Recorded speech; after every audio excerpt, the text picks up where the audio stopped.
వంకాయ టమాటా కూరకి ఆవాలు వేసాను. ఆవాలు చిక్కిన తర్వాత జీలకర్ర వేస్తాను. మళ్ళీ మా కిచెన్ మారింది ఇంట్లో ఇప్పుడు.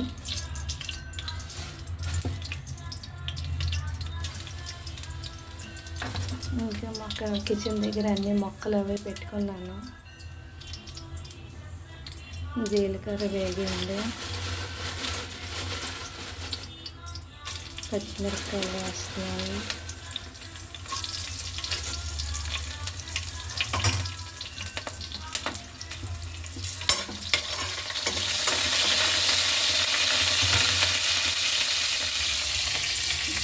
కొత్తిమీర క్లీన్ చేసుకొని ఉంచుకున్నాను లాస్ట్లో వేయడానికి.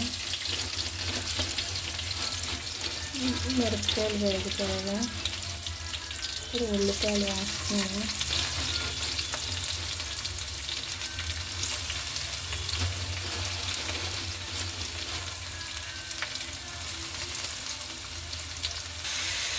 ఉల్లిపాయలు వేగినప్పుడే కొంచెం పసుపు, ఉప్పు, కారం వేసాను.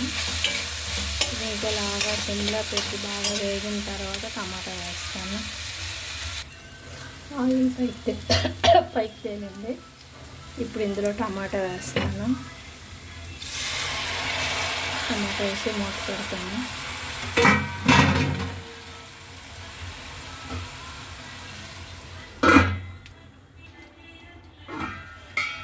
టమాటా వేసిన కొంచెంసేపుకి వంకాయలు వేసాను.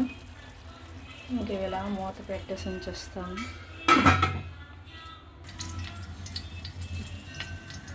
ఇది వచ్చి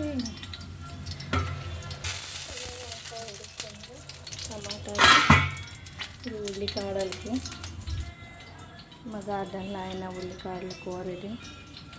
దీనికి ఏంటంటే ఇంకేం లేదు, జస్ట్ పచ్చిమిరపకాయలు వేసాను. వెల్లుల్లిపాయలు వేసాను. వెల్లుల్లిపాయలు వేగిన తర్వాత ఈ ఉల్లికూర వేసేయడం. గార్డెన్లో కొంచెం మెంతికూర వచ్చింది. ఆ మెంతికూర కూడా ఉల్లికాడల్లో వేసేస్తున్నాను. దీనికి ప్రత్యేకించి ఉల్లిపాయలు వేయాల్సిన పని లేదు. ఇది వెల్లుల్లిపాయలు వేస్తాం కదా, దాంతోపాటు సరిపోతుంది. ఉల్లికాడలో మెంతికూర, సో ఉల్లికూర మెంతికూర అన్నీ కలిపి కూర దగ్గరగా అయ్యేసరికి ఎంత కొంచెం అవుతుందో తెలియదు. ఇది కూడా అంతే, వంకాయ టమాటా.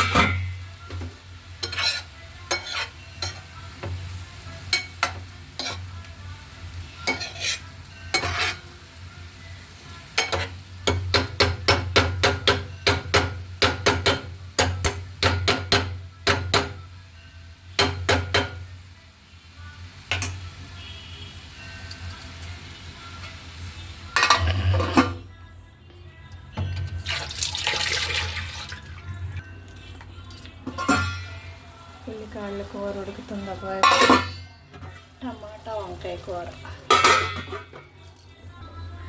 లైక్ చేయండి, షేర్ చేయండి, సబ్స్క్రైబ్ చేయండి. Thank you.